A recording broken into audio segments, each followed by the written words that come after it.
Both semi-finals in the FIDE World Cup knockout tournament went to tiebreaks. First of all, let's look at the match between Noribek Yakubayev and Javier Sindarov.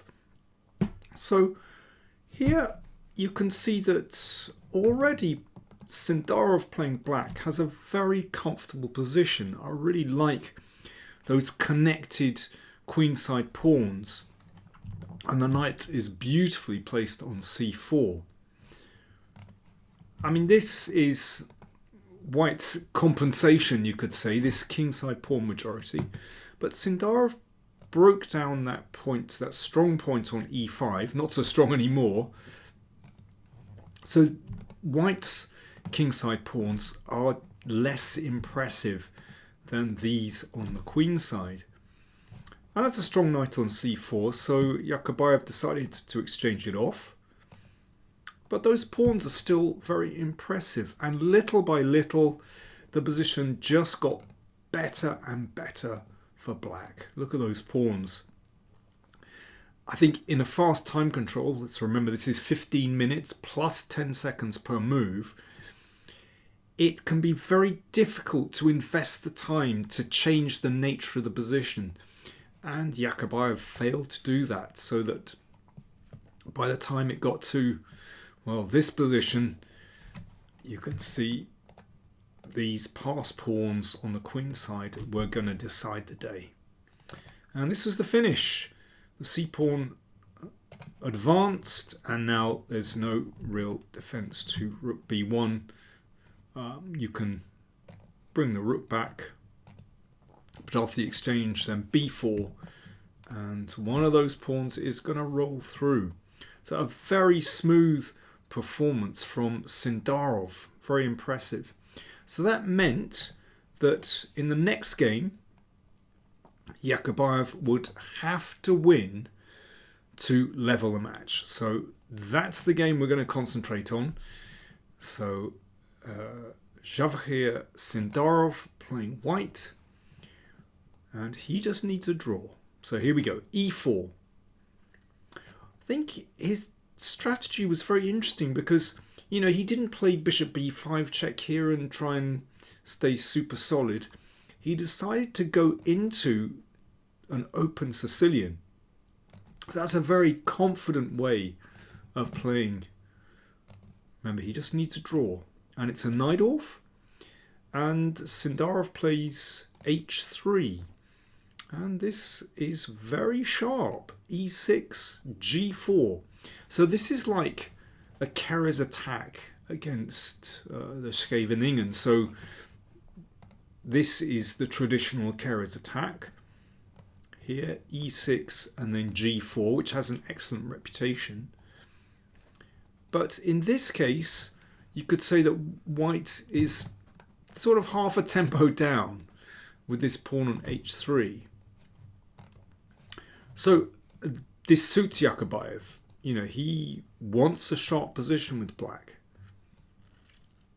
But even with, you know, well, being a whole tempo down in this particular variation, because there we go, that pawn has got to h4 in 2 moves instead of 1. This is still, of course, extremely dangerous for black.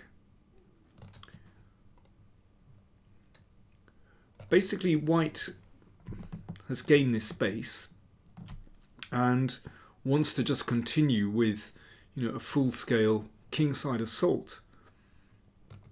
And black looks for counterplay on the queen side. f4. So this is white's strategy, to play f5 to undermine that point on e6. So this central core is so important to black. If that e6 pawn can be weakened, then white is doing extremely well.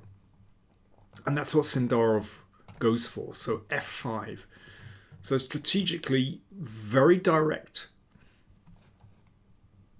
And this is a tough one. You know, how does black defend the pawn on e6? So Yakubayev decides simply to take here. If e5, then let's say knight b3. And you can see that white has good control over d5. Now, normally, I'm very used to playing these kind of positions in the Naidov, from the Kalashnikov, from the Sveshnikov. The big difference here, this is good for white. Why?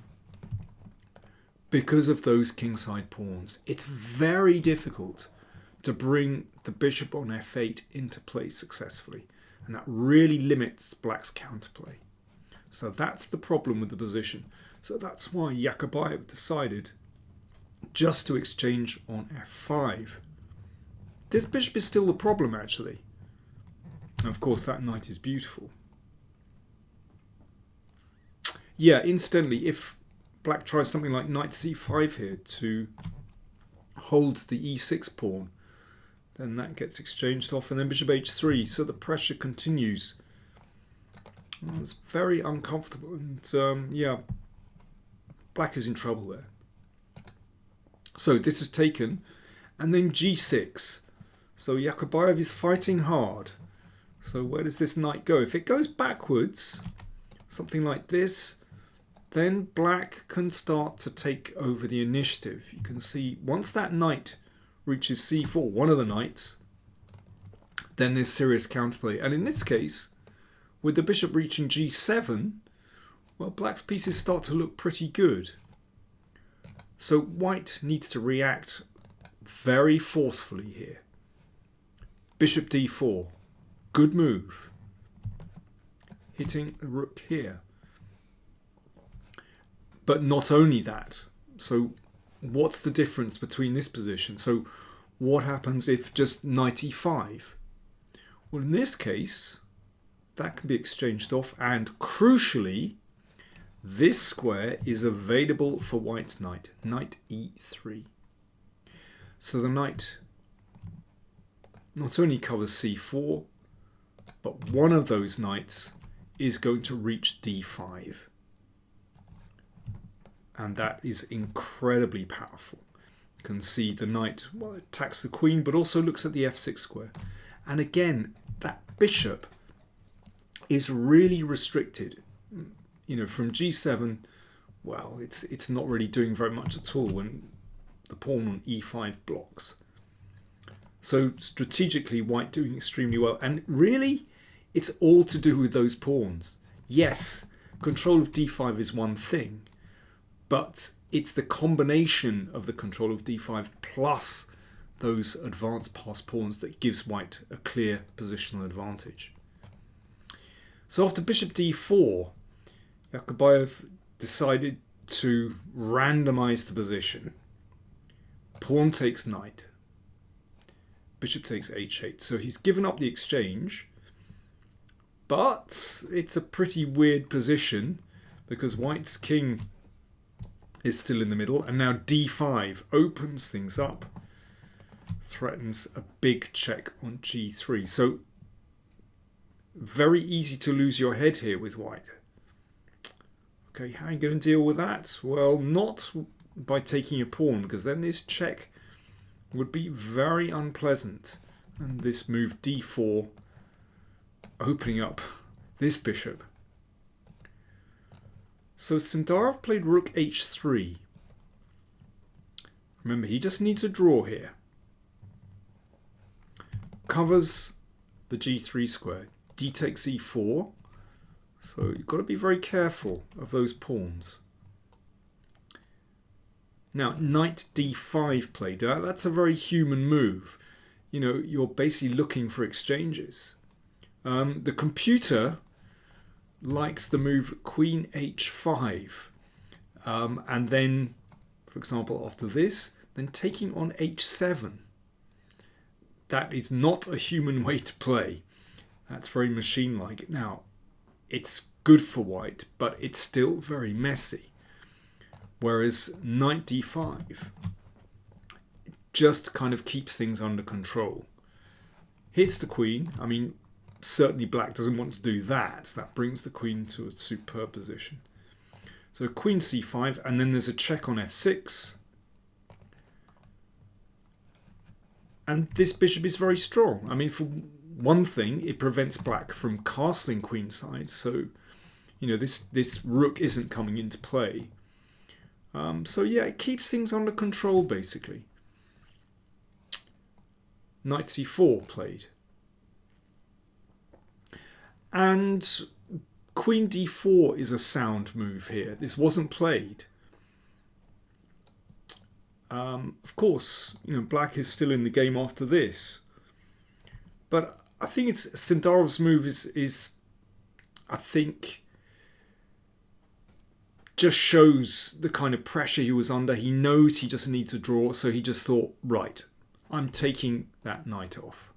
No messing about. Just hoover the pieces off the board. And then queen d4. But actually, it would have been better to just leave the bishop on f1. Objectively, this is now equal. The two bishops are quite strong and they back up those pawns here. King d7 played. b3. Black has sufficient compensation here. f4 takes, and e3. Rook d1. Yep, good to get this rook into the game. Bishop g2 is the best move here, but it's basically about equal. Black played king c8. Yeah, h5 with the idea of rook h4 puts those pawns under a lot of pressure. That would be the best move. But again, I think Sindarov was just looking to simplify, and that's why he wasn't thinking about extracting the maximum out of the position. He's looking for something safe and sound, and he wants to basically make sure that those pawns aren't really going anywhere. So bishop g2 played, and then rook h2, f3, and now, yep, that starts to look very dangerous. So he gave the exchange back and played king e2. And he's going to be able to control those pawns. Or take them. Here we go. And rook g1. Rook takes and rook e8. So really the game is simplifying now.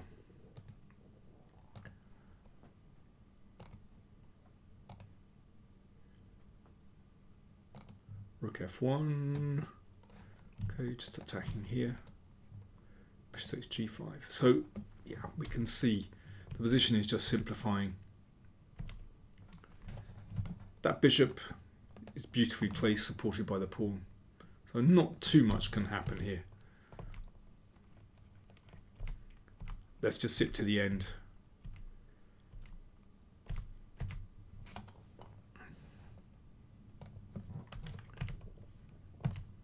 And yeah, everything got swapped off basically. This is obviously a draw, and they went through the motions. There we go. So game ended in a draw, and that meant that Jawahir Sindarov has qualified for the final of the FIDE World Cup. But crucially, it means he has booked a place in the 2026 candidates. And that's very exciting. Sindarov from Uzbekistan, only 19 years old, a tremendous prospect.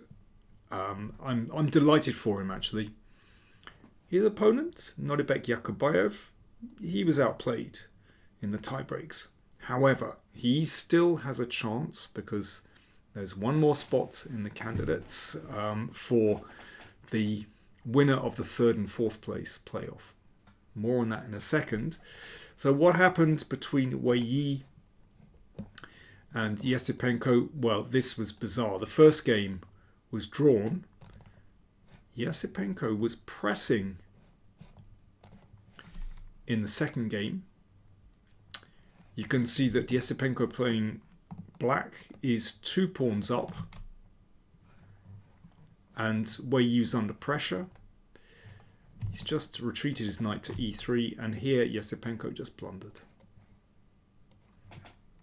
Okay, he can move his rook, he can, yeah, basically black can try to win. It should be a draw, but here Yesipenko played c6 and he blundered his rook.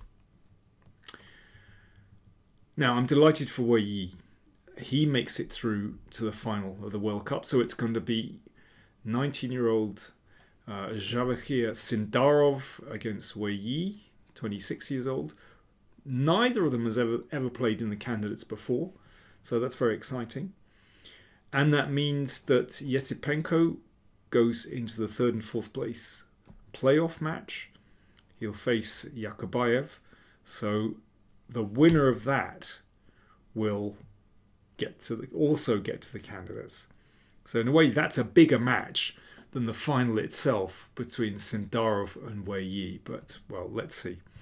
I don't think they get a free day. I think they're going to go straight into the matches tomorrow. So I'll be reporting back on the first game in those matches. But anyway, we have 2 players who've qualified. We know our first 2, Wei Yi and Jawakhir Sindarov.